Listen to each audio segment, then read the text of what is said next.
Assalamualaikum warahmatullahi wabarakatuh. Waalaikumsalam.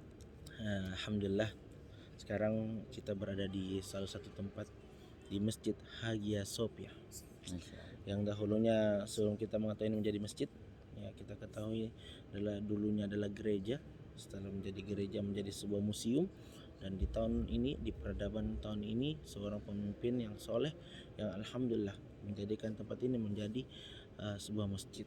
Nah, di balik masjid ini kita ingin sedikit mengulas ya bagaimana para pemuda, bagaimana para pemuda ini bisa mengenal Al-Quran ya.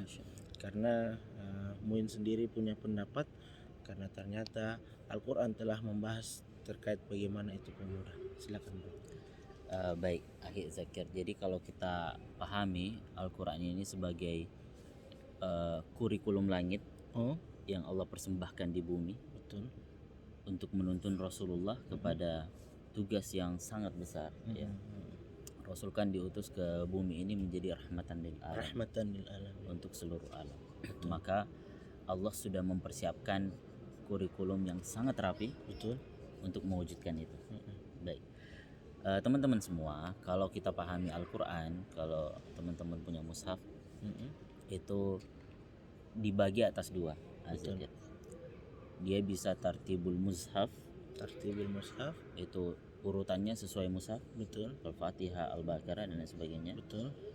Tapi ulama banyak membahas juga dari perspektif tartibul nuzul. Jadi urutan turunnya. Betul. Berarti dari misalnya surah apa? Al-Qalam yang pertama, Ya, tentang Iqra 5 dan ayat, sebagainya. 6. Itu kalau kita susun dari situ sampai ayat terakhir Al-Maidah, Al-Maidah, betul. ya, itu hanya bisa dibagi menjadi 3 tema penting. Oke. Dan apa tema 3 penting itu? Oke. Yang pertama, ayat-ayat yang duluan turun, di awal turun itu membahas tema yang sangat sentral terkait islahul fard. Perbaikan pribadi. Oke. Taib. Tentang membaca, pentingnya kita mengetahui hari kiamat, Betul. kemudian tentang keyakinan, ketauhidan, itu semua. Dan ini menjadi satu tema yang sangat penting untuk kaum muda. Betul. Di awal. Mari kita perbaiki pribadi kita. Diri kita dulu. Nah, tema selanjutnya Al-Quran membahas tentang islah al-mujtama. Perbaikan masyarakat berjamaah. Betul. Dari pribadi tadi, kemudian bina usrah, membina keluarga, kemudian ada membina masyarakat. Kita terjun ke masyarakat. Betul. Ya.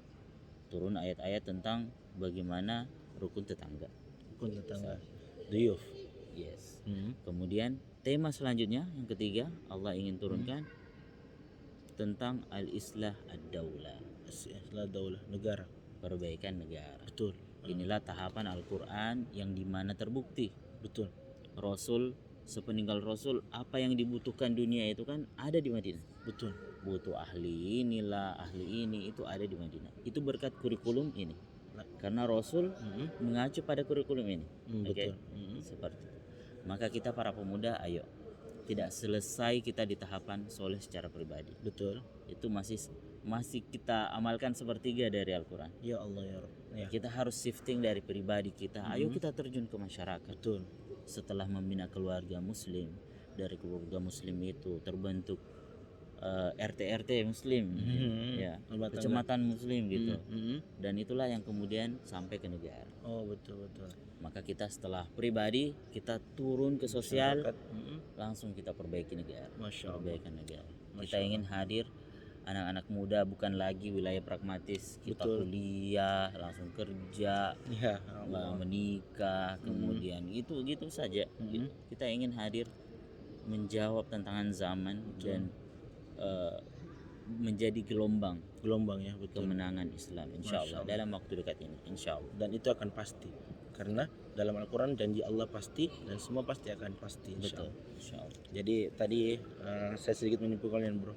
Jadi teman-teman sekalian, 3 makna yang harus kalian ketahui ketika ingin mengubah suatu peradaban, ingin mengubah suatu dunia, maka lakukan 3 hal ini. Pertama, memperbaiki diri dahulu. Betul.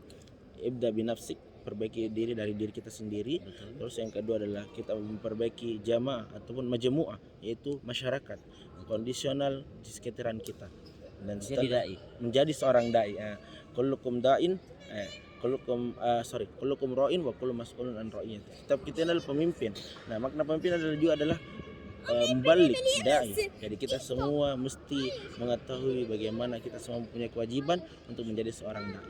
Dan kata Ahmad tadi yang terakhir, ketika dua fase ini telah terselesaikan, yang terakhir adalah kita memperbaiki negara ini. Yakin semua kalau kita sudah ada di mental kita hal ini, yakin kita lah semua akan menjadi perubah daripada bangsa kita ini. Terutama kalau bangsa sudah terbawa, maka agama pun kita akan bawa. Karena janji Rasulullah di akhir hayat nanti, di hari sebelum menjelang hari kiamat, umat Islam akan bangkit. Siapakah mereka? Kita nggak tahu, karena sekarang sudah berada di fase 100 abad lewat ya.